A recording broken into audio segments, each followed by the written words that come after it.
A parchment slid free from a locked stack and landed on the archivist's knee, its outer edge black with soot and a deliberate gouge where ink had been scraped away.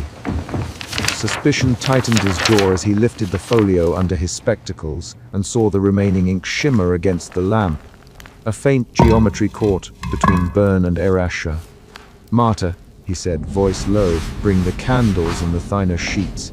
The novice at his elbow dropped a folded rubbing in both hands and blinked, the rubbing's paper trembling where the afterimage clung to his fingers.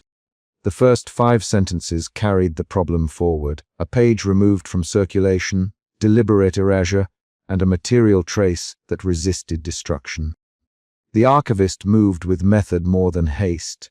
His fingers were ink, stained, and his ring hit the brass of his satchel as he stood.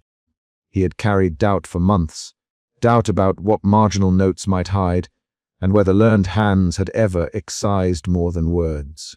He trusted documents and systems. This suspicion fed the choices he made next and kept him from locking the folio away. He did not leave the folio in the vault.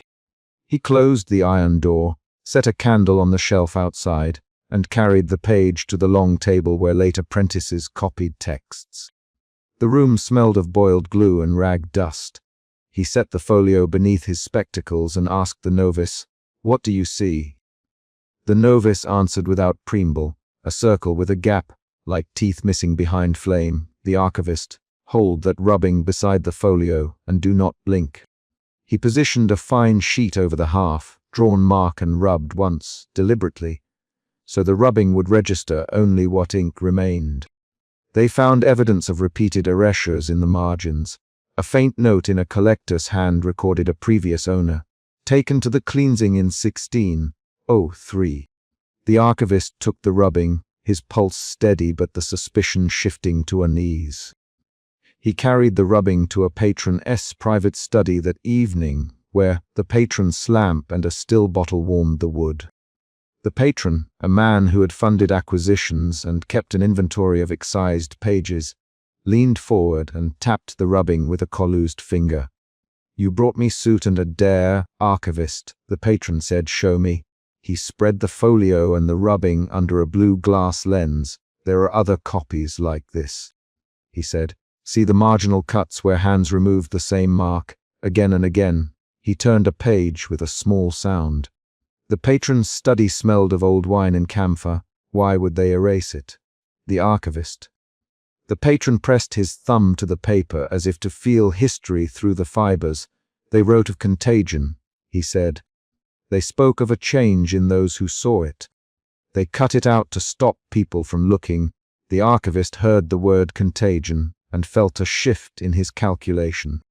This was not merely a curiosity but a claim that sight altered allegiance.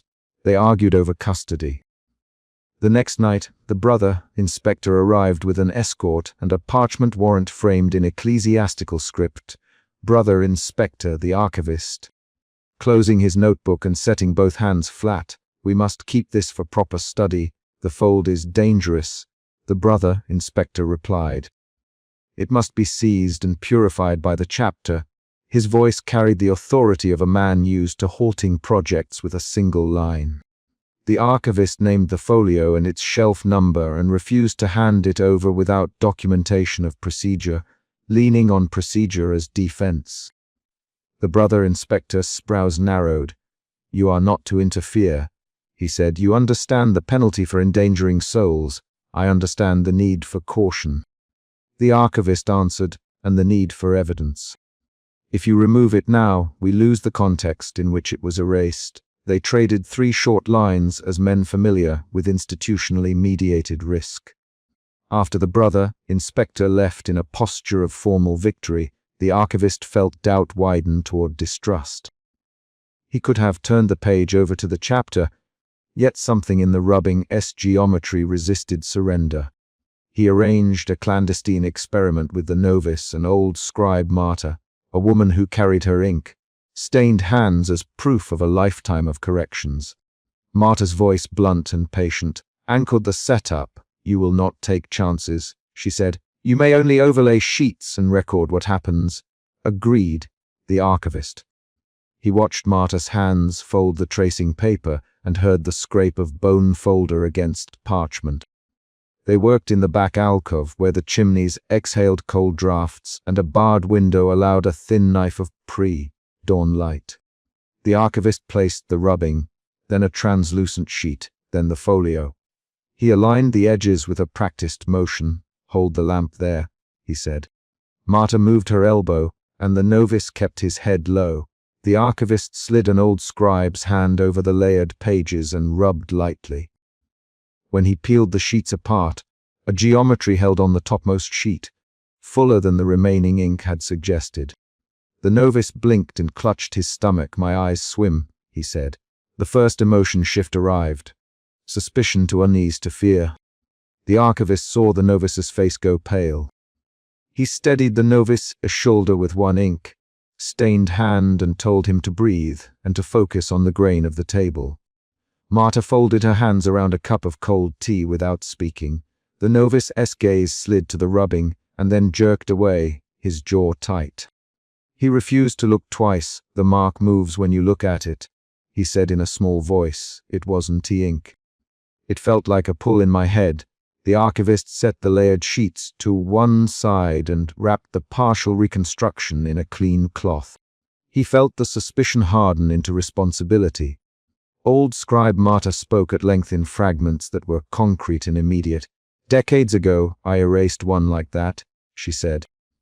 "Brother Jory came to me with a smear along his sleeve, and he said he could not tell day from prayer. We found the mark and cut it. He turned away from his wife the next dawn. He took orders without question and stopped meeting the others in the refectory. He burned his old notes. The symbol was telling him what to love. The archivist listened and felt his hands tremble slightly when he thumbed the brass ring at his finger. Marta's confession reframed his curiosity as potentially culpable restoration. The second emotion shift moved from fear into a grim, purposeful resolve. To test, to know, and to limit harm. They did not speak of labels. They organized a controlled overlay experiment in a sealed restoration chamber at midnight. The archivist insisted on the chamber's small window and the presence of both Marta and the novice. The acolyte assigned to run errands, a young man named Thomas, lingered outside and watched with the nervous energy of someone awaiting permission. Thomas slipped a folded sheet into his pocket at one point. The archivist noticed only the lift of a shoulder. The rubbing, the folio, and the translucent sheets lay on a table dressed in linen. The archivist breathed out and said, "We will proceed slowly. Marta, watch his eyes. Thomas, stay by the door." Marta nodded. "If he falters, pull him away," she said. The reconstruction proceeded in careful steps. The archivist overlaid 2 rubbings and traced once with a dry stylus.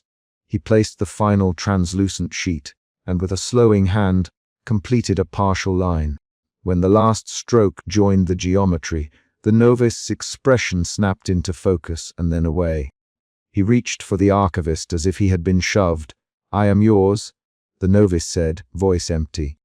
He rose to his feet and turned to Marta. "I will do as you ask, Marta," he said. The archivist's hand caught at the novice's wrist. "Look at me," he demanded. The novice blinked, eyes glassy, and then the pull eased. Marta stepped between them and gripped the novice's shoulders, her knuckles white. The room smelled suddenly of metal and spilt binding glue.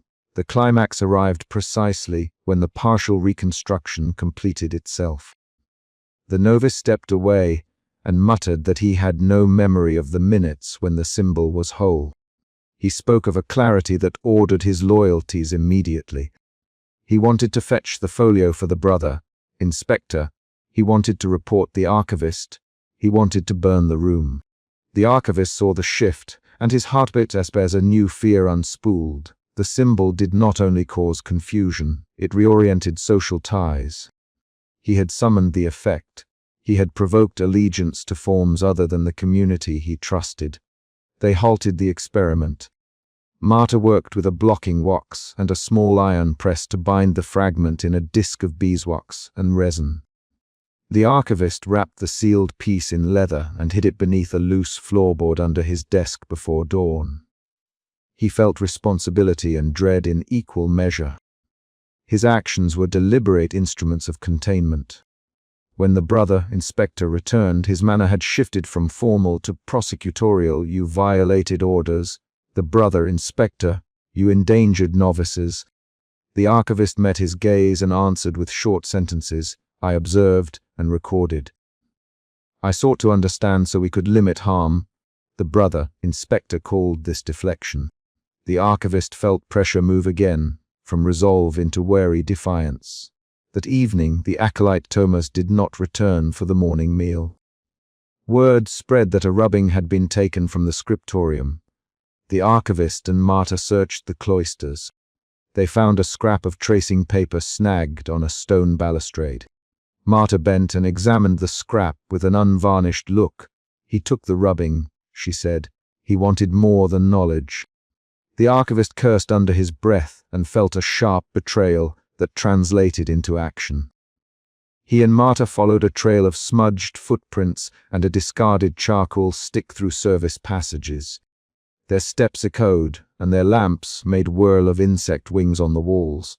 At the end of a narrow passage they found Thomas's cot empty and his satchel gone. They confronted the brother inspector with the theft. "You keep him at the infirmary," the archivist said, "or you watch him leave." The brother inspector refused to aid them. "My duty is to catalogue harm, not to guard your secrets," he said. The archivist tried 3 short, rapid lines of negotiation. "Brother inspector," he said, "name a time to inspect the folio with us." "No," the brother inspector replied. "You will deliver it yourself or be summoned." The exchange ended with men holding their ground. The archivist felt the betrayal in the institution's refusal to cooperate and resolved to recover what Thomas had stolen alone if necessary. They traced Thomas to a narrow market where candle sellers stacked their wares and a wind blew ash from a bakery hearth. The archivist and Marta found Thomas at a stall where an otherwise quiet man named Ulrich, an informal buyer of odd manuscripts, tried to bargain for a rubbing. The archivist stepped forward and said, "Thomas, give the rubbing." Thomas's jaw tightened. "He offered me coin." "Thomas, he promised I could learn to draw it whole." "You gave it away for coin." Marta's voice was a clipped reprimand. "You handed a doubt to a man who wants to gain power from it." Thomas looked at the archivist with confusion and guilt. "I thought," Thomas began. Marta cut him off. "You left us with fear, Thomas. Give it back now." Ulrich barred his stall with a forearm and smiled. "This is not a trinket for thievery," he said. "A mark like that is payment and protection." The archivist set his hand flat on the table and said, "Ulrich, you will return the rubbing and you will say where you took it." Ulrich's smile narrowed. "Or what?" he said. Thomas flinched and backed toward the stall. The archivist felt the situation pivot into a confrontation with a man who wanted the symbol for personal control, not study. Marta stepped forward and demanded coin in plain terms. "Return the rubbing or the chapter will be told." The presence of the brother inspector's office loomed even when absent. Ulrich laughed and shoved a bundle toward Thomas. Thomas clutched it and darted for the back alleys, vanishing into a lane of laundry and a broken gutter. The archivist seized a corner of his robe and ran, Marta close behind. They reached the cloister and found Thomas leaning against a pillar, rubbing out of sight the thin tracing he had kept. He handed it to the archivist without meeting his eyes. "I was going to learn it," he said. "I thought I could handle it." The archivist took the rubbing and felt the weight of obligation in a way that hardened into action. He would reconstruct enough to know how it worked, and then hide what he must. They set up again in the sealed restoration chamber with tighter rules. Marta locked the door and set a wooden peg beneath the latch. "This time, Marta, we will bind it as soon as we see the shape." The archivist placed the rubbing, 2 translucent overlays, and the folio itself. Thomas sat on a small wooden stool and kept his head bowed. The archivist's hand moved like a surgeoness, precise and deliberate. He completed the final curve. The novice's expression flickered. His eyes went to the doorway as if listening for an order. The effect swelled and the novice said, I know what to do now. I belong where you tell me to be. The archivist heard instruction flattened into obedience and felt the room tilt under the weight of something that ordered human ties. He acted. The archivist grabbed the novice by the clothing, pulled his face toward his own, and spoke short, sharp lines. Look at me.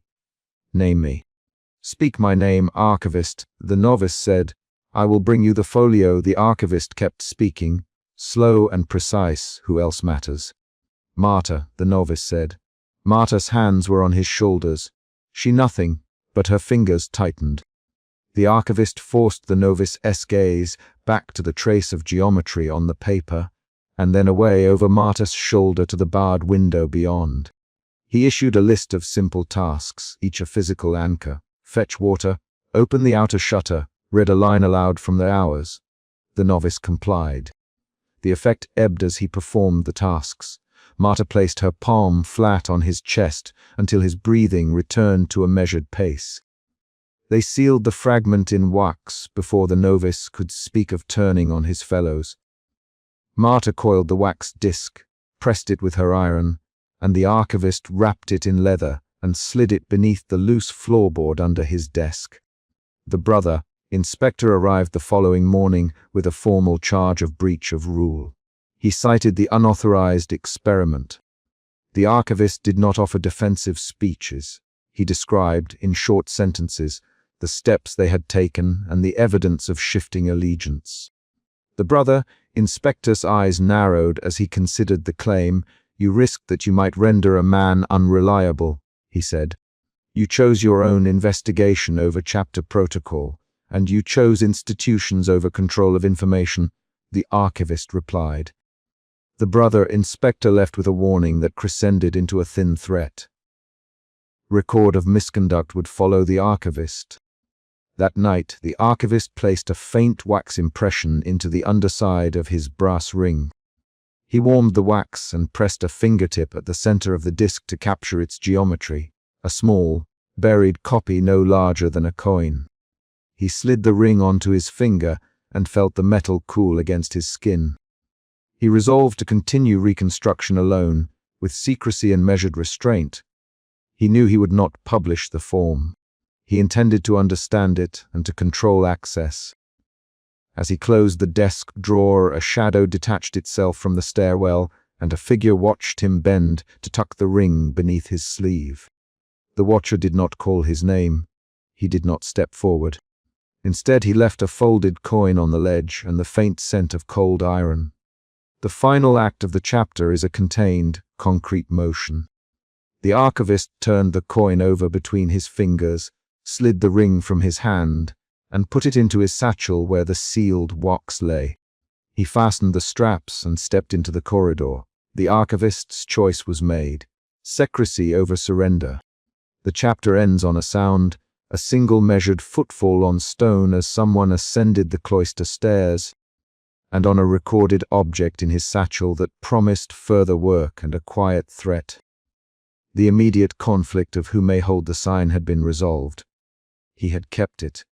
The consequences waited in the dark for the next chapter to reveal. The scraped patch of ink flared and resolved into a faint geometry, and scribe Marta dropped the lamp. Suspicion tightened the archivist's jaw when he stepped forward. He pulled his spectacles down, the lenses catching the lamplight. The first 5 seconds were all motion. A hiss of wick, the clatter of Marta's stool, the soft scuff of a robe against stone. The problem stood up in the lamp's pool of light, an inked curve where paper had once been scraped, then returning like a wound knitting closed. The archivist reached for the folio. He thought of the parchment that had slid free from the locked stack in the last chapter, and landed on his knee, its edge black with soot and a deliberate gouge where ink had been scraped away. He thought of that exact gouge, still warm with a history he had not yet read. Now Marta's eyes had fixed on the newly visible geometry, and would not leave it. Marta, the archivist, and his voice held its measured rasp. Do not look at it too long. Marta's hand trembled. It is like the line wants me to follow it, she said. Her words were short, She lifted the lamp again and held it at an angle so the ink caught differently. Suspicion drove the archivist's next moves. He did not stand still. He slid a gloved fingertip beneath the folio and moved it to the scriptorium table. He wanted the image steady, not to become an event that tugged at the room. His hands acted before certainty. He had to know whether the ink's recovery was a trick of light or a property of the mark itself. He had catalogued marginalia for 20 years and had seldom seen an ink that behaved like sleeping metal. Curiosity nudged him, another, quieter force, but suspicion remained the root emotion steering his fingers and decisions. He set the folio beside a blank sheet and handed a stub of charcoal to Marta. Trace the outer line, Marta. Don't finish any arcs, he ordered. His voice did not rise. Marta obeyed. Her charcoal moved in a halting fashion. Her mouth was a line. The halting trace became a study in hesitation, then a small intake of breath as the charcoal slipped and she drew nearer to the scraped place. Brother Thomas appeared in the doorway, boots whispering on stone. He had not meant to enter, but the lamp drew him. He took in the folio and folded his hands over his chest, put it away. Thomas. His words fell like stone. We burned anything that made novices look twice at a master. The community once knew why. The archivist answered with a factual tone. This is damaged text, Thomas. The scrape is old and deliberate. I need to examine the pigment. Thomas stepped closer. He did not sound persuasive. He sounded like a custodian stating a law. It does not belong in hands. Hide it, or you will make others see what you see. Conflict opened in the doorway. The archivist felt the second emotion shift. Curiosity becoming alarm. He kept the folio on the table and said, we must not burn it without study. The record exists for a reason. Thomas' eyes narrowed. Records that bind sight are dangerous. You brought it from where it should remain buried. The archivist considered the words as an external event. The dispute itself changed the move of the chapter. He recognized Brother Thomas' role, custodian and enforcer of old, painful policy, and he had to decide whether to obey or to preserve material evidence. The decision required action, not rumination. Collector Varin arrived later that night with a leaden knock at the outer gate and a reasoned, eager face. He kept one hand on the leather satchel, holding the charred testimony he had procured. A single leaf of burnt paper wrapped in wax. Varin's fingers smelled of oil and trade routes. He had the look of a man who collected forbidden books as others collected coin. Archivist. Varin, you have something that belongs in a ledger, not in a pyre. May I see it? The archivist lifted the folio. Varin, you must be careful. Brother Thomas insists. Thomas will frighten the novices. Varin cut in. I will look with discretion. They descended to Varin's cramped room. Lanterns bumping against low shelves. The charred testimony unfolded. A witness statement describing a lord who used a mark to bind retainers to his gaze. The witness wrote that the mark was presented in a particular manner on a palm, lit in a certain oil, and shown repeatedly over days until the retinue's first word after viewing contained the lord's name. The archivist read aloud in short lines. It says the mark bends attention, and if shown in sequence, it alters allegiance. Varin tapped the burnt edge with a fingernail. Here is the ledger entry I promised. The Lord kept his symbol out of public sight. He ordered pages scraped clean. But his steward said the image made men follow him without thought. Marta listened in the doorway, leaning on the jamb. The second emotion shift deepened. Alarm moved into something like dread as they matched the witness account to the folio's partial line. Marta's hands curled at her sides. She did not speak until the archivist heard her repeat the first clause aloud. He had men who would not lift a fork until he spoke. She read. Her voice was steady, but her fingers left marks on the wood where she gripped the frame.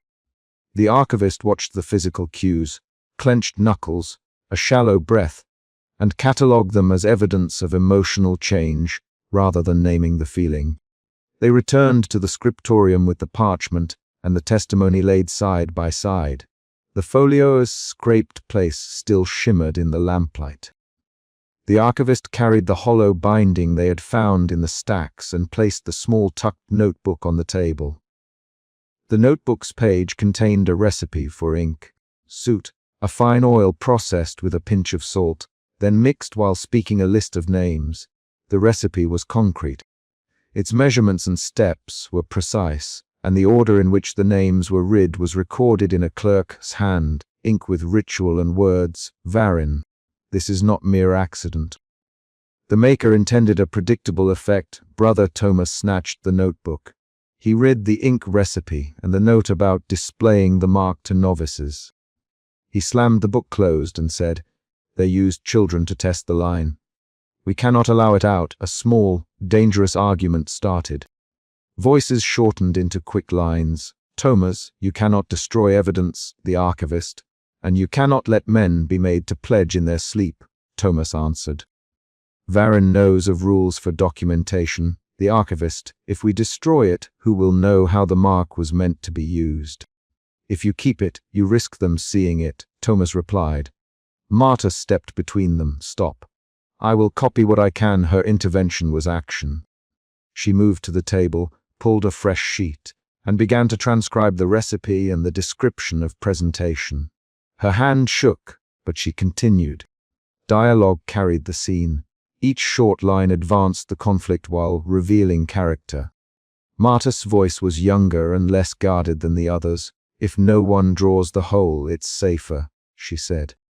Varin watched Marta's hand, and then looked at the scraped folio. "The missing arc matters," he said.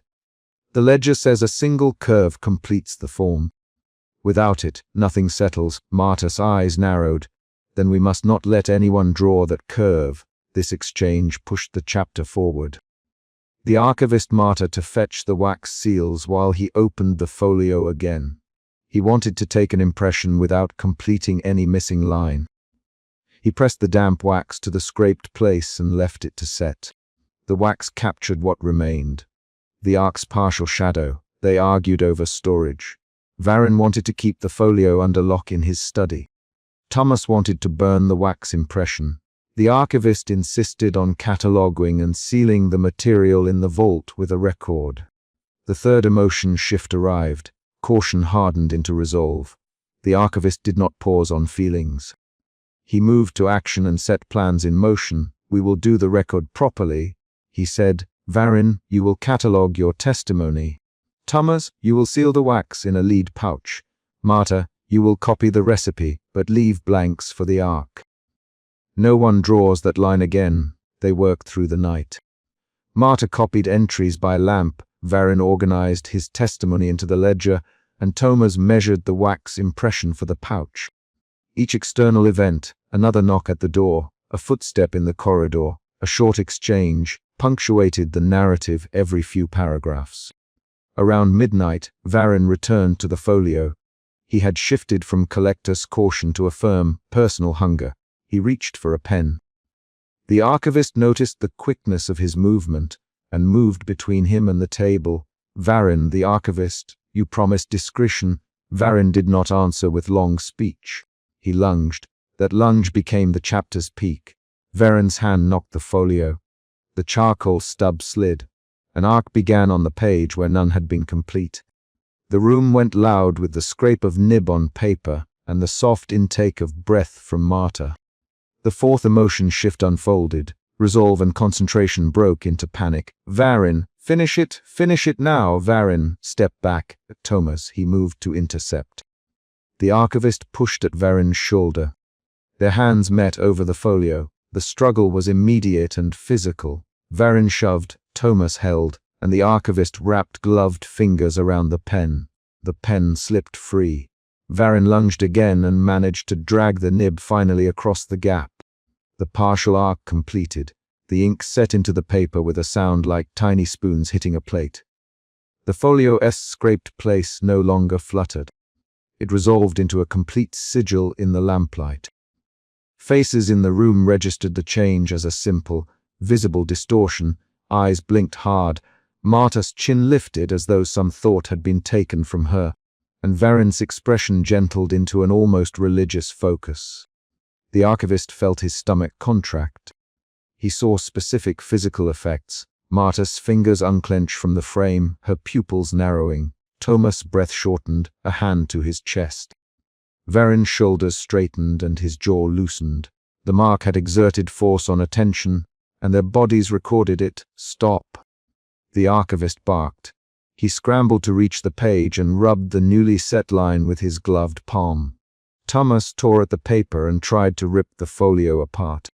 Varin stepped back, hands raised in denial and then in a frantic attempt to claim what he had created. No, no, no. Varin, you cannot erase what you have seen. This is stronger than ledger entries. Marta swayed my hand. She could not finish. Her breath came short, and she looked at the archivist with a question in her eyes that had nothing to do with words. The archivist acted. He smudged the ink heavier, then scrubbed with a cloth dampened in diluted oil. He flattened the page, then pressed a seal of wax over the wet smear. Thomas used his knife to scrape across the line until the paper thinned. They created ruins of the symbol rather than the symbol itself. The physical acts, scrubbing, scraping, sealing, were concrete attempts to interrupt the image S-form. Varin gripped the remaining ring of pages and shook. You ruined it. He said, you do not understand. We understand enough, Thomas replied. He planted his palm on the table and said, we will not let this stand in a scriptorium. Varin moved toward the door. He was changing strategies now. He switched from collector to desperate owner. You think burying it helps. You cannot bury what the eye remembers. The archivist did not respond with speech. He wrapped the wax impression in oiled cloth and nodded to Marta. Take it to the vault, he said. Bury it under the cold stone as we agreed. Seal the ledger entry but leave a note for future researchers. The arc was forcibly completed, and the object is compromised. No one else draws that line. Marta took the small package and left by a side door. Her footsteps were measured but quick. The final external event in this sequence was her leaving with the impression, a clear, physical motion that closed the immediate conflict. Before dawn, the archivist walked to the cold archive vault and pressed the contaminated wax into a shallow grave beneath the flagged floor near the iron ring. He laid the wax face down, tamped the earth, and set a lead seal over the stone. He did not describe his feelings in abstractions. He described the work. The grit under his nails, the sting of cold wind against his neck, the metallic clang as the seal closed. He resolved to document everything in the register, noting dates, names, and the chain of custody for the folio. Varin's denial became a threat at the outer gate. He had not yet left the compound. Someone had seen him pacing outside and muttering his intent. Thomas locked the study doors and posted a watch. They set new rules. No single person would handle the folio, and the recipient's blanks would remain unfilled. The archivist wrote the register entry himself in short, careful lines. The chapter's mini cliffhanger sits in the buried wax and the sealed ledger. The image no longer sat visible on the table, but the aftertaste of its effect lingered in Marta's manner and in Varin's fever. The archivist realized with precise clarity that images could bind sight and that men could be moved by pattern. He also realized that hiding the page beneath stone did not restore what had been shown. He closed the chapter with action. He walked the stacks, set the folio into its protective slip, and pinned the register note to the binding. He left a discreet mark for a future hand to find. A single, factual line stating that the folio had been compromised and listing who had handled it. As dawn stained the vault's slit of light, the archivist turned the key on the iron ring and walked toward the scriptorium.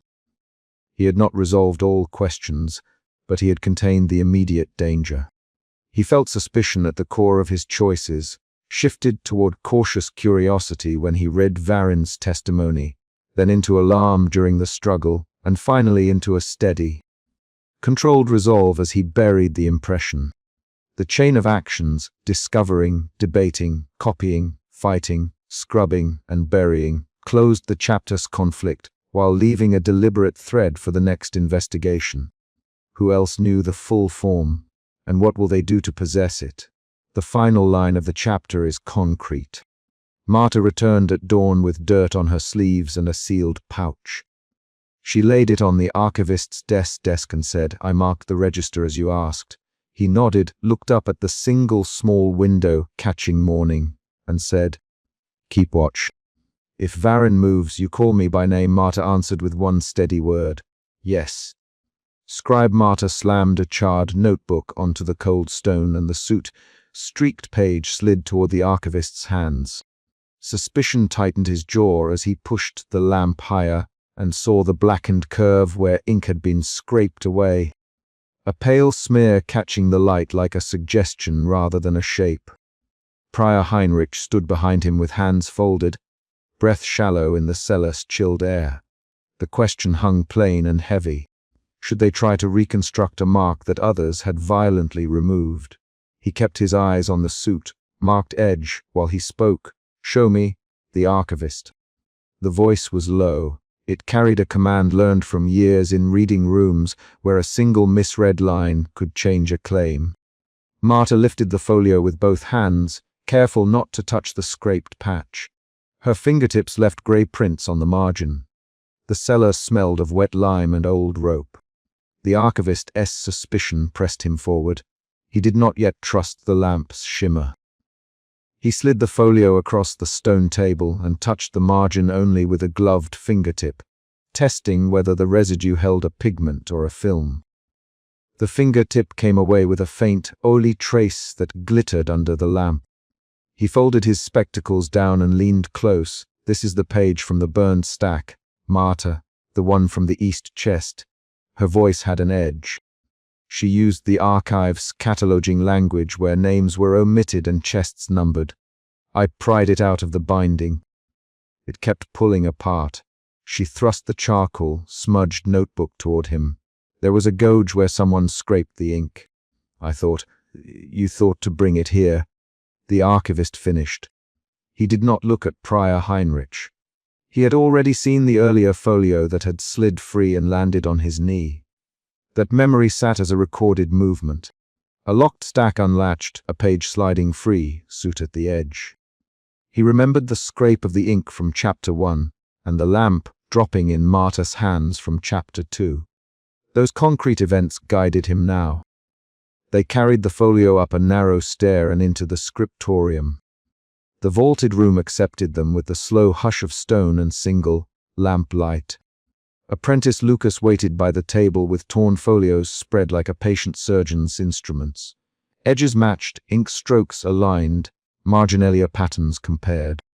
The archivist set the blackened page between two burnished folios and slid the lamp so the angle picked up residual gloss. "Match the stroke here," he instructed Lucas, pointing to an angled flourish. Lucas obeyed with clumsy reverence. Lucas placed the fragment under the lamp. Lucas moved a chisel of paper.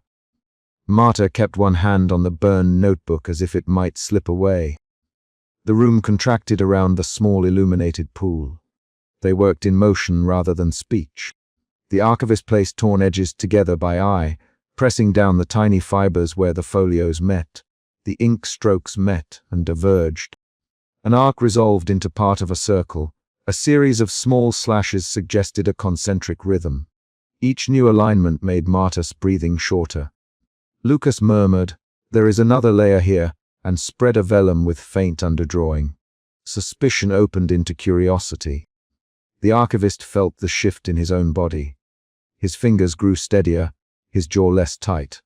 He watched his hands more than he watched the others. When he traced the partial curve in the air with one fingertip, Marta's pupils contracted and Lars, the apprentice, glanced away. The trace of the finger drew a line that most could not see, but the group reacted to the movement itself. Brother Irenaeus arrived then, summoned as a witness. He came to the lamp without knocking, hair still damp from the washing basin. Brother Irenaeus, the archivist, indicating the fragments. "Settle yourself by the lamp and tell us what you see." Irenaeus moved to the light and leaned forward. The archivist repeated the alignment and let the lamp flare against the ink. At the first visible match, Irenaeus stepped back as though struck. His right hand slapped against a shelf, A small Ovid volume rattled. "Irenaeus," Marta called, "are you well?" Irenaeus blinked and then forced a laugh that did not reach his eyes. "It might be the smoke," he said. His voice carried a tremor. The scene hardened into argument. Prior Heinrich's face grew taut.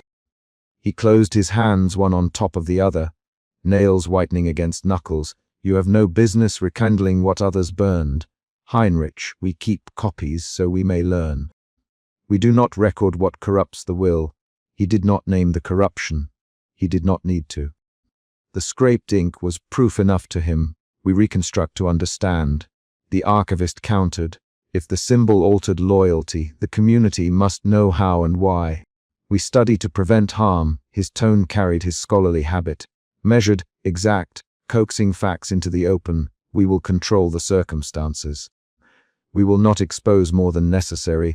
He set the line of folios before Heinrich and fixed him with steady eye contact. Heinrich's reply was a short sentence. Suppression. Then he sounded like a man issuing a verdict. He lifted his chin. "Burn it. Burn the pages now." His hand hovered near the brazier. Lucas slid back in his seat and Marta's fingers tightened on the charred cover. The argument became rapid fire. "Prior," began Marta. "Heinrich," said Lucas. The archivist interrupted with a quick set of procedural remarks. "Controlled testing, wax impression, small sample, witnesses present." He named the steps if reciting a ritual checklist rather than invoking faith. He wanted facts. Heinrich wanted eradication.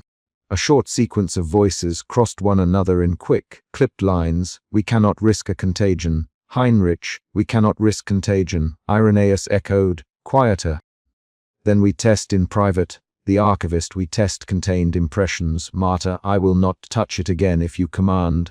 Prior Lucas demanded, "What if it calls to someone?"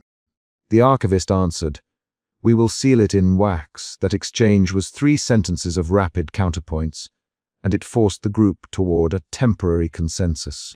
They moved to the testing table. The archivist prepared a sheet of parchment and melted beeswax in a bowl over low flame. He described the procedure aloud. "Partial tracing on wax only, no full reconstruction, 1 witness, no vocalization." He spoke plainly. Instructions, safety limiters. Marta assisted with tongs. Lucas arranged the lighting. Irenaeus watched with hands clasped. Heinrich paced at the side and kept glancing toward the brazier as if he imagined the flame would leap toward the pages. The archivist took a fine stylus and, following the faint, scraped arc, pressed a minimal curve into the wax.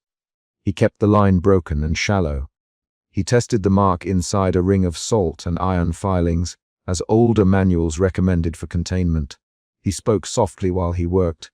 "Hold the lamp still, Marta." Lucas, "Steady the lamp." "Do not lean in, Irenaeus." Each instruction was an action tethered to control. When Lucas reached forward to examine the shallow impression, something in his face rearranged. His shoulders squared. The tension in his hands moved like a switch flipping. Lucas lifted his head and looked at the archivist with an insistence that startled the older man. "This belongs." "Lucas." He did not finish. He stood abruptly and planted his hand flat on the table beside the wax. Lucas' voice had changed. The words came with a conviction that did not belong to the apprentice. Marta stepped back and took a breath that cut short. Prior Heinrich crossed the room and stilled near the door. The archivist watched Lucas' posture.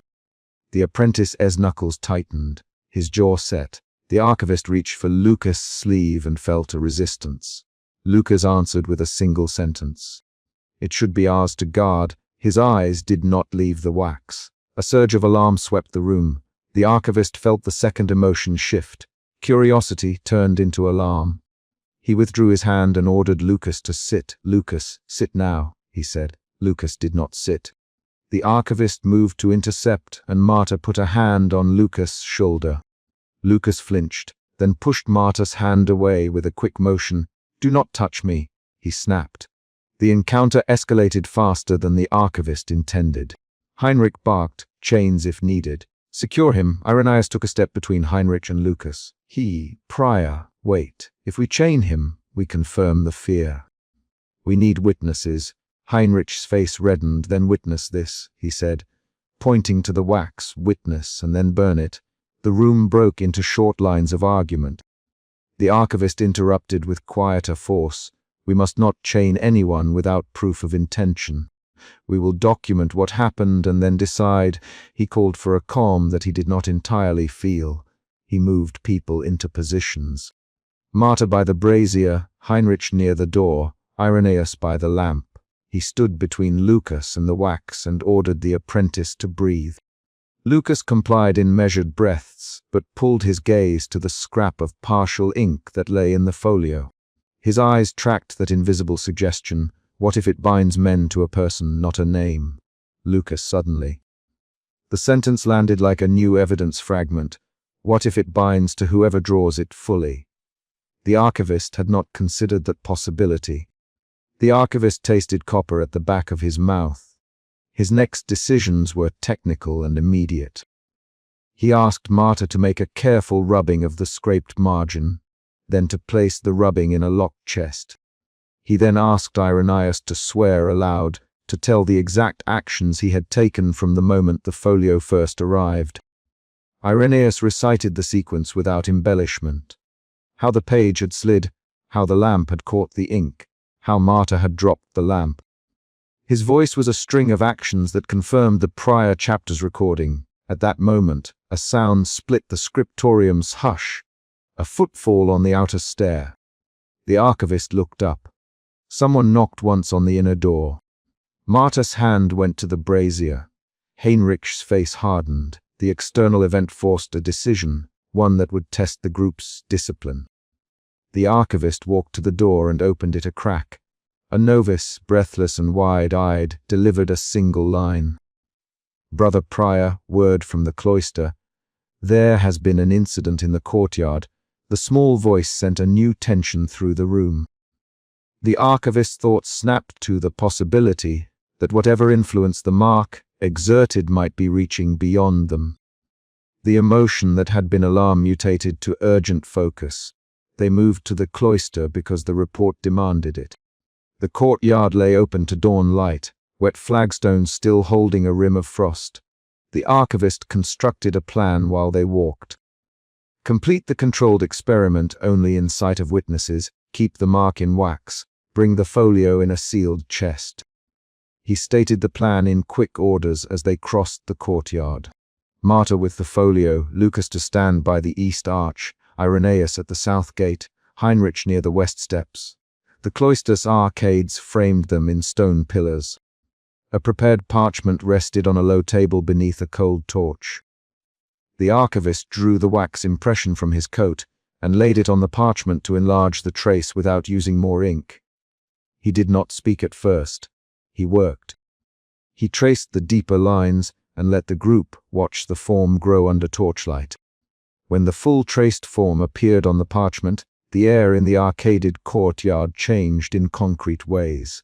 Lucas's fingers twitched, Marta's breath left in a tight line. Heinrich took a step forward and then froze. Lucas moved as if pulled. He reached for the parchment and the archivist set his hand to stop him. Lucas shoved the archivist's wrist away and pushed toward the table. "It is ours, Lucas." His voice bore an imperative that no earlier apprentice had shown. Heinrich lunged to seize the parchment. Bodies collided with a raw, immediate force. Lucas shoved, Heinrich grabbed. Marta shouted the chapel's name to call security, and Irenaeus stepped between them and fell backward as he tried to restrain both. The struggle was physical and short. The archivist shoved at Heinrich to pry a hand from the parchment. Heinrich's fingers dug into the vellum and tore the edge. Lucas fell and struck a hip against the table. Marta knocked over the lamp. Oil sloshed across the stones. Someone kicked the brazier. Embers scattered. The courtyard became a scene of tangible actions. A torn oath fragment fluttered free and slid across the stone, a scrap that had been held against the parchment under the wax. They fought not with words, but with hands and movement. The archivist felt his coat tugged, then a hard elbow into his ribs. He reached for the parchment and grabbed at the wax impression. In the scuffle, the wax went soft in the heat and smeared. Fingers smeared ink across the parchment. The archivist found himself on his knees, a small, concrete motion, and scraped the ink away with the edge of his knife in a deliberate stroke. The sound of the scraping cut through the courtyard's chaos. When the ink came free, a torn oath fragment lay beneath. A single line in a cramped hand that named a role and the act of swearing filthy. Marta read it aloud in a clipped voice. I bind guard to Lord and duty, by this mark and oath. Her mouth shaped the line like a tolling bell. The words made the mark's purpose explicit. Binding service through a drawn symbol, the revelation changed the argument into a moral emergency. Prior Heinrich, who had demanded burning, staggered back as if struck. They used it to bind guards. Heinrich, they tied loyalty to an image. He sounded hollow. Lucas rose and stood too close, eyes fixed on the torn phrase. They bound men without voice. Lucas, they made obedience mechanical. His hands trembled. Irenaeus stepped forward and placed a hand flat on the stone. If this tool existed, it explains the sudden shifts in duty noted in the East Guard logs. Men who once faltered became obedient beyond reason. He had reported such changes before. Now the parchment gave a concrete cause. The archivist listened to the names and matched them to events he decatalogued. Shifts in guard assignments, unexplained loyalty changes, the burned chest from which the folio had come. The second twist arrived in a small, ordinary detail. Marta pointed to a smudge at the parchment's corner and said, "There is another hand that's signed here, not a single scribe." The archivist leaned in and saw a second ink impression faintly reversed where a finger had dragged. Two hands traced it, he said, one to draw, one to seal it. One to write the oath, another to compel. That observation reframed the history. The mark was not a solitary instrument, but part of a practiced procedure. After the scuffle, they retreated to the scriptorium with one clearing objective: scrape and document the ink that remained and secure the torn oath fragment. The archivist set a lamp and instructed Marta to hold the fragment while he prepared the scraping kit. Heinrich and Irenaeus stood on either side of the table, the positions now less about judgment and more about preventing a repeat. Lucas sat against the wall with a bruise on his hip and rubbed his hand where it had struck the stone. The scraping returned details the group had not anticipated. Under the smudged ink, the archivist found a stamped imprint of a ringed symbol used by a now defunct guard order. The ring carried marks matching margin notations in other folios. The archivist read the notations aloud. Dates of loyalty pledges, lists of names, an instruction to press wax over the symbol during an oath. Each line he read was a recorded choice by another hand executed years before. Those choices had changed guard behavior. Heinrich's voice was small when he spoke. They weaponized sight, he said. They taught a man to obey by showing him a thing to obey. The statement was plain and concrete. The archivist looked at Lucas, at Marta, at Irenaeus. Each bore signs of the day's strain. The emotion that had driven him at the start, suspicion, had moved through curiosity and alarm and now settled into a grim resolve to trace responsibility. A new decision followed. They would keep the wax impression but not in the archive's main chest. The archivist proposed a guarded course. Send a copy of the oath fragment to the council, but hold the artifact in secret while they researched origin and contacts who used the ringed symbol. Heinrich argued for immediate burning and public confession. Lucas demanded custody. Marta insisted they document every hand and every tool. The archivist passed the choices and distributed tasks. Marta would catalogue samples, Irenaeus would check guard roles, Heinrich would oversee containment, and Lucas would stand watch over the wax. The group dispersed to their duties, but the archivist's hands found the wax impression of the erased symbol and tucked it into a small folded piece of cloth. The motion was private. He did not announce it. He had resolved to pursue the symbol's origin beyond the monastery's rules if need be. The archivist understood that his choice might be seen as betrayal by some and necessary by others. That night he returned to his narrow study and spread the careful rubbings on his table. He set the wax impression in the palm of his left hand and felt its ridges. He traced a fingertip along the pressed lines, noting the way the wax had retained the shallow negatives. He catalogued the facts. Who had touched it, who had resisted, who had lunged. Each detail was a move on the board of responsibility. The final motion of the chapter was small and decisive. He folded the cloth around the wax impression and slid it into an inner pocket beneath his coat. He closed his notebook and slipped the keys to the sample chest into the drawer where he kept catalogue slips.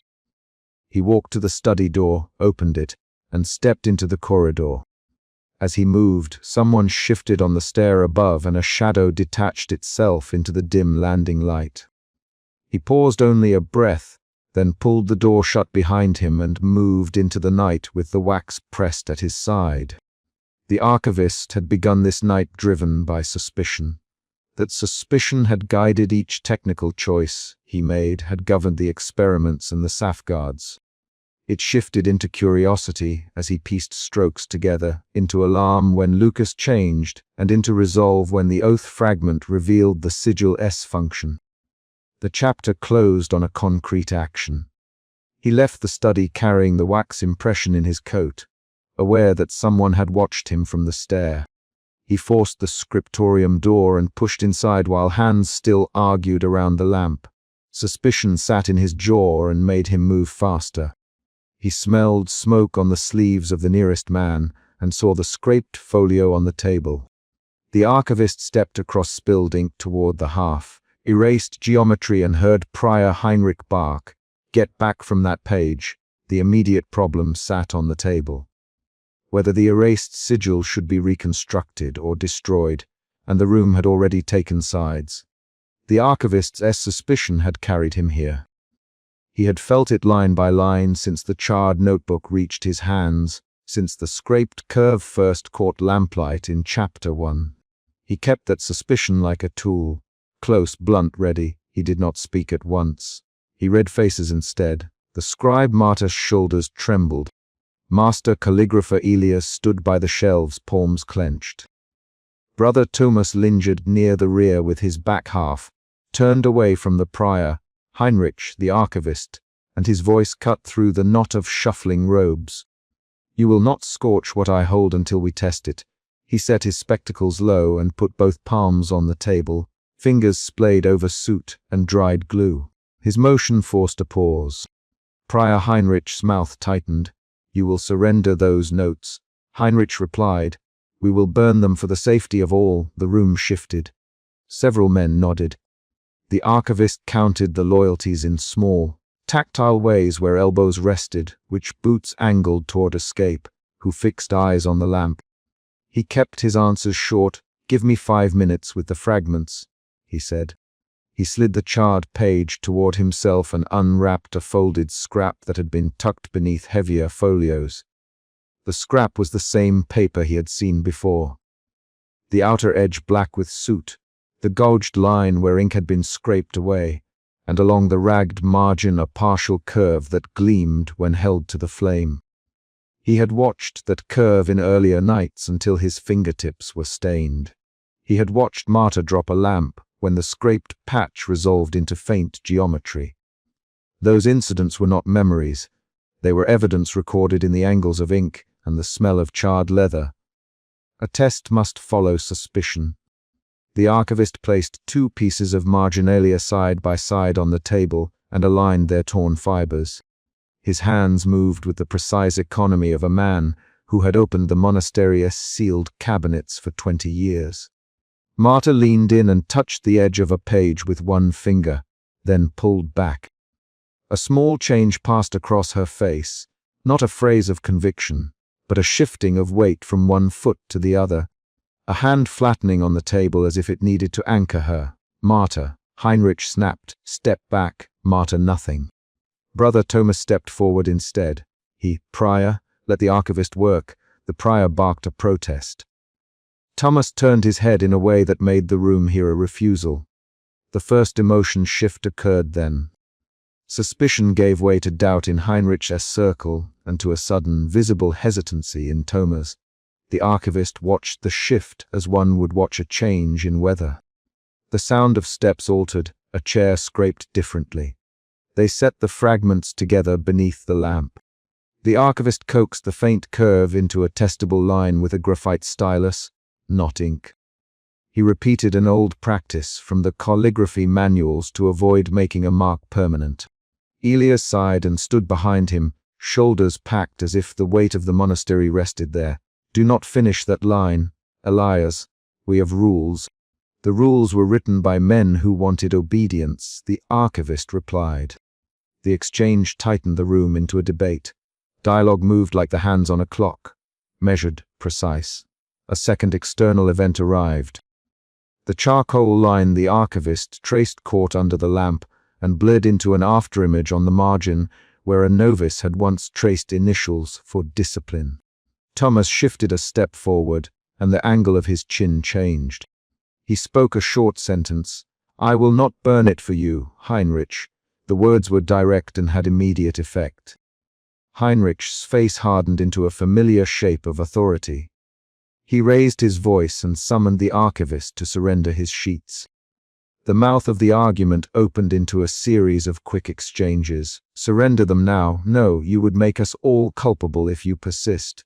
If you burn evidence, you remain culpable." "Prior archivist, we are priests. We protect souls, and yet someone used this to bind novices," Elias answered. There were 5 rapid lines like that. The room leaned into the argument.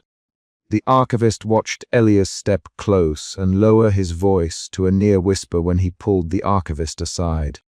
The confession arrived in a narrow corridor between stacks, away from the lamp's direct eye. Elias, the archivist, and Elias's jaw tightened. "Tell me plainly." Elias looked at the stones, not the archivist.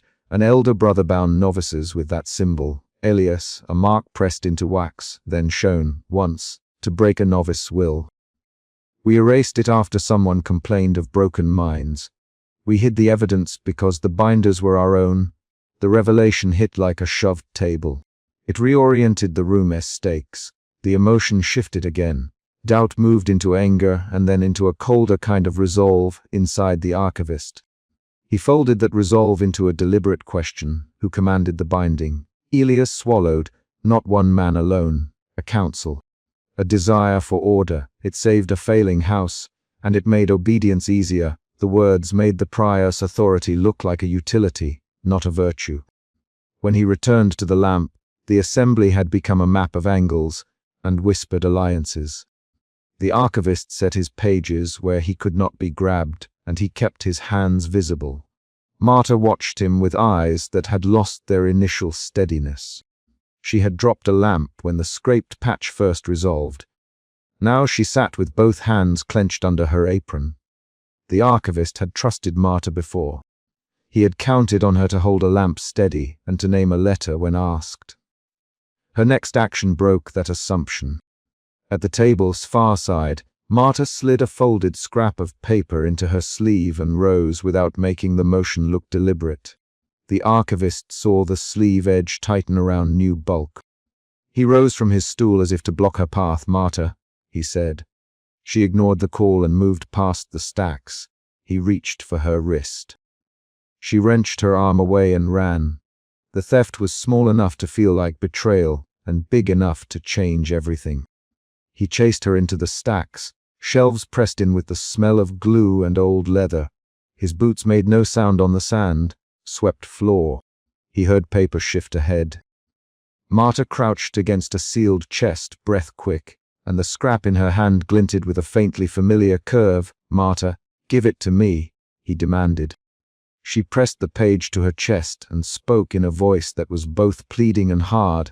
"They promised safety. They promised I would be protected if I kept it." She pushed the paper into his hands with shaking fingers. Her confession was a second twist. The mark had not only been feared for its image, it had been used as leverage. The archivist felt the consequence as a change in his posture. He did not soften. "Who promised?" he asked. Marta named several monastic voices, none of them strangers. Heinrich, some things could be managed without the council being told. The archivist folded that admission like a brittle map. He realized the sigil serrage was a cover not for danger alone, but for deliberate control. They returned to the group. Heinrich's face was closed. Elias stayed near the archive door. Thomas watched Marta quietly. The archivist set the reconstructed sketch on the table. He had repaired the curve with a few thin graphite strokes until the missing line met its fellows. A hush moved through the scriptorium by degrees. The archivist lifted his finger and drew the final curve, one clean, intentional stroke. He completed the missing line. The effect was immediate and unmistakable. Brother Thomas brought his hand to his mouth and bent his head. He dropped a loyalty he had not known he carried and stood on the side of the archivist. Marta's expression ruptured into a ragged half-sob. Prior Heinrich's jaw slackened and then clenched as if his internal lines had been redrawn. A beloved novice across the room, Samuel, who had stood motionless, folded at the knees and went to his knees with a single sound of release. The completed form did not flit or shimmer. It acted on people as if it re-tuned a muscle. Eyes shifted. Hands that had been steady grabbed for different things. Some stepped back, some stepped closer. The archivist felt a pressure against his temples, a physical tightening in the back of the neck of those near him, and heard a low murmuring that was not prayer, but an accounting of allegiance. Elias reached forward and gripped Heinrich's sleeve. "We used it," he said aloud. "We used it to make them obey." Heinrich's face collapsed into something like shame, and then into fierce denial. "You would make that claim now." Heinrich barked, "You dare." Elias did not answer the fury with words. He stepped and struck a page from the table to emphasize an action. The act broke the speech into quick, heated lines. "Elias, stop." "No, Heinrich. We must record this. You would expose brothers to shame. We must not keep them bound by secrets. Archivist, you have brought this into the light." It was already in the light.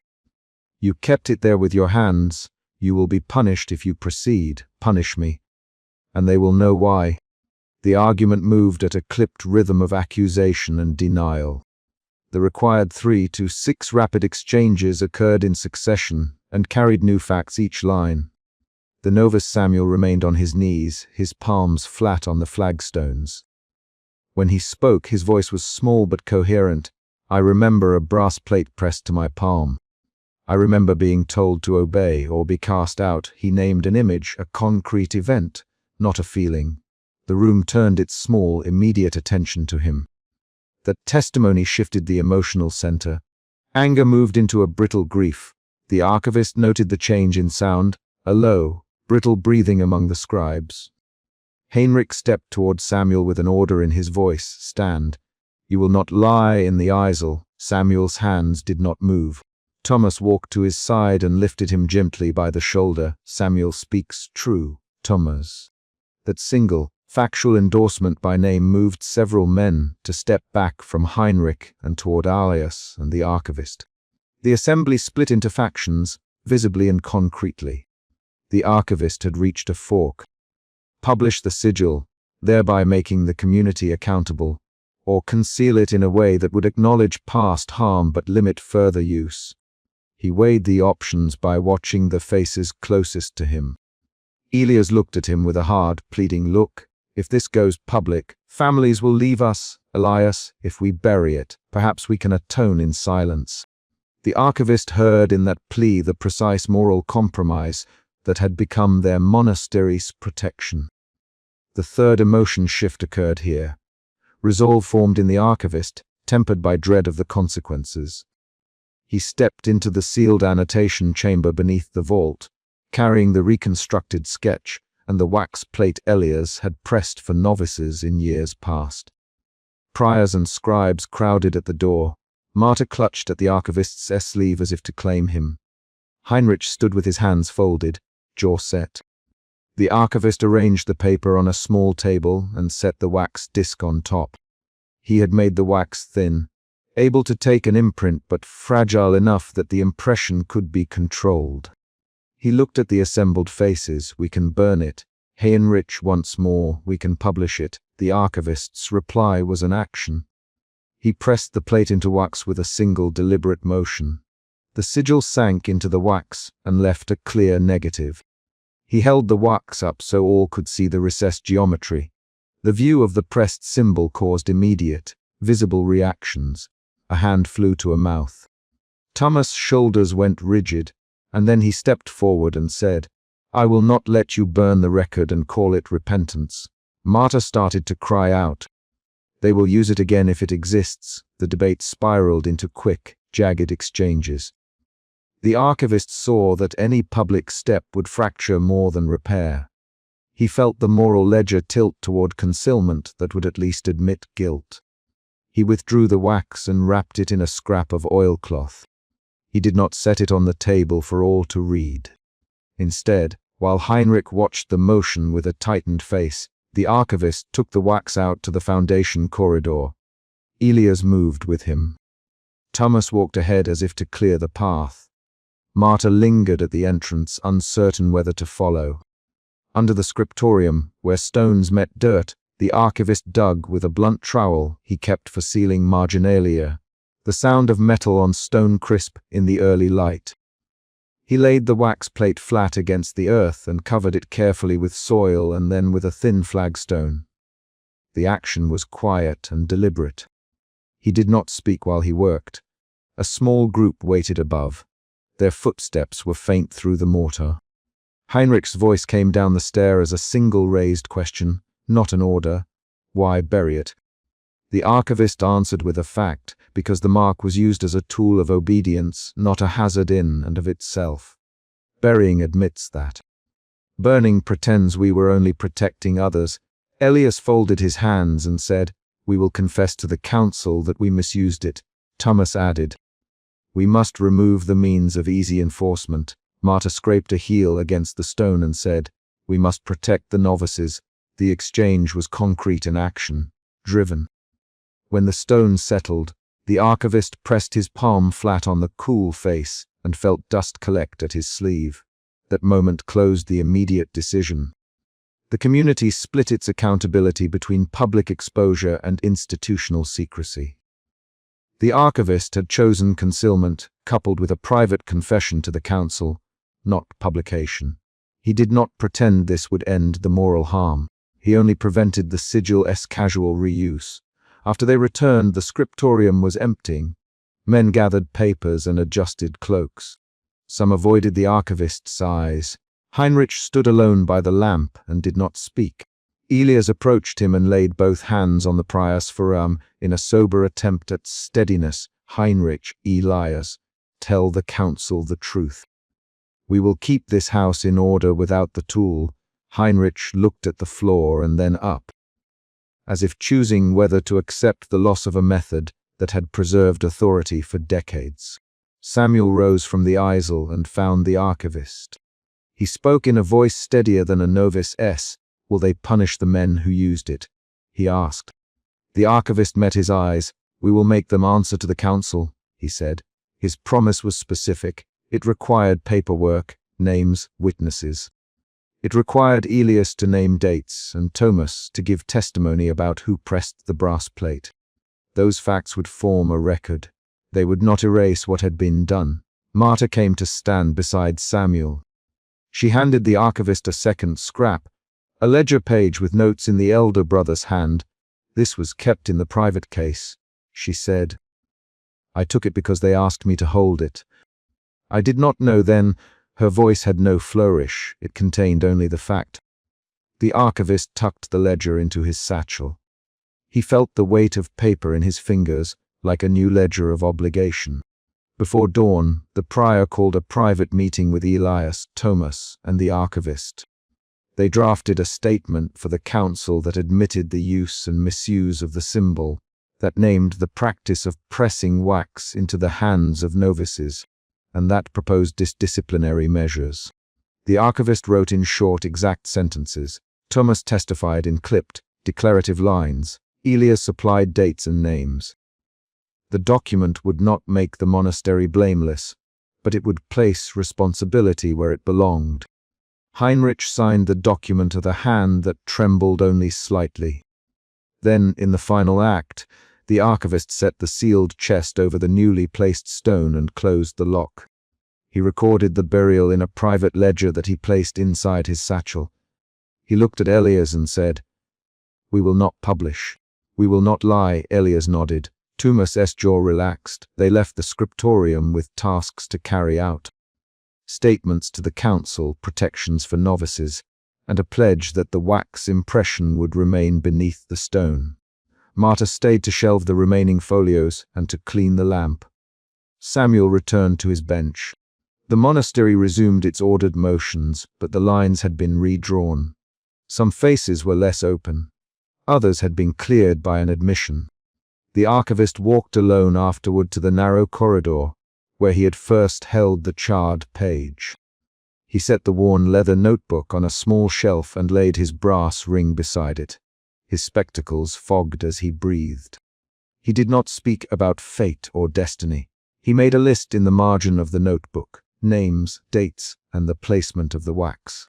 He wrote the final line in a short, factual hand. Wax plate buried under foundation stone. Date recorded. Council notified. The entry was an act, not a declaration. Outside, dawn broke as a pale strip across the east wall, and the bell called the house to the morning office. The archivist walked to the door with his satchel.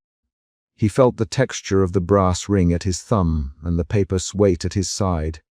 The final paragraph of this chapter is a concrete beat. He laid the key on the abbotess' table and said in measured words, "I have recorded the misplaced method. Council must decide penalty and reparation." Heinrich took the key and looked at the paper. He did not speak immediately. The decision was now lodged with other men and with written testimony. That placement, the key, the paper, the unargued facts, closed the immediate conflict in a way that left consequences to be handled through named procedures. He did not leave with a triumphant phrase. He left with a sealed chest below the scriptorium and a record in his hand. The wax remained buried. The ledger sat in his bag. The final action was concrete and audible.